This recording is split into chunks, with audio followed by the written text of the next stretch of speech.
So the date was the 30th of October 2011. I was sat in my room reading the news on my phone during some downtime while staying at the Woomera Military Training Centre in South Australia, formerly the Woomera Detention Centre. Qantas staff strikes dominated the news that day. However, it was a smaller headline that caught my attention, and it simply read that 3 Australian soldiers had been killed in Afghanistan. So I'd read similar headlines like this before. However, this one had a particularly bad feeling about it. And before I could process those feelings, I received a phone call from back home saying that my mate Ashley was among those 3 killed the day prior in Afghanistan. Good evening, everyone. My name is Brendon Patrick, and as Richard said, I am a former soldier. 18 years ago, I marched out of Kapuka, home of the Australian soldier, before posting up to Brisbane, my first posting as a soldier. I felt 18 foot tall and bulletproof at the time, and military training did prepare me well for life as a soldier. However, nothing could have prepared me for the journey that lie ahead.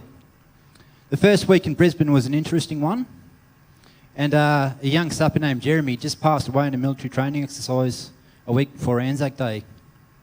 And the regiment was effectively closed for business that week. As they dealt with his passing and prepared for Anzac Day, we would start work at around about 7:30 in the morning, knock off around about midday, and head to the boozer. Forex gold stubbies were around about $1 each at that time.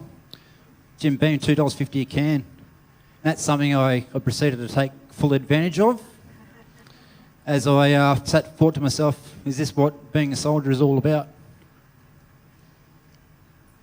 As it turns out, I wasn't that far off, and I found military life pretty easy going. It was adventurous, and there was often some pretty tough days along the way where that laughter was pretty quickly replaced by heartache and loss. I would spend months at a time living out field, travelling across one side of the country to the other, living in dirt holes. It was a pretty tough lifestyle. You either loved it or you hated it. But when the tough stuff was over, we would party like we were rock stars. But in retrospect, lived a pretty insular life back in those days, and I didn't share a lot of the stories with my civilian buddies. Often just because those stories weren't really for the public ear, more often than not, because of the lifestyle that I lived and the experiences that I faced, I just didn't think that they would understand them.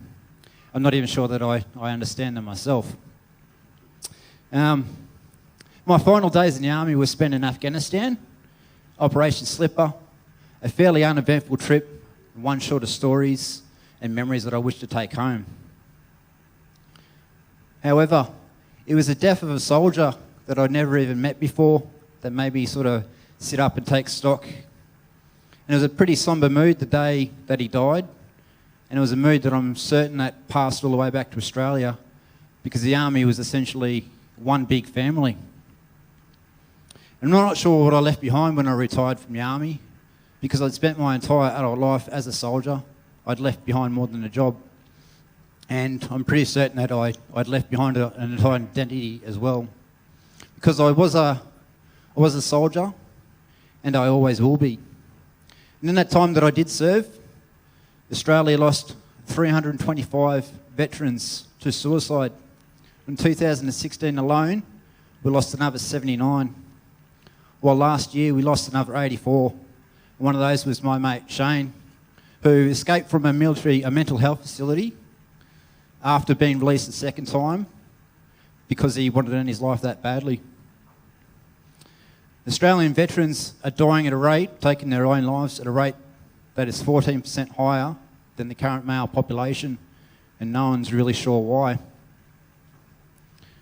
And while I may no longer wear that uniform anymore, I still have a duty as a soldier to take care of my buddies, and that's why I stood up here tonight to share that story.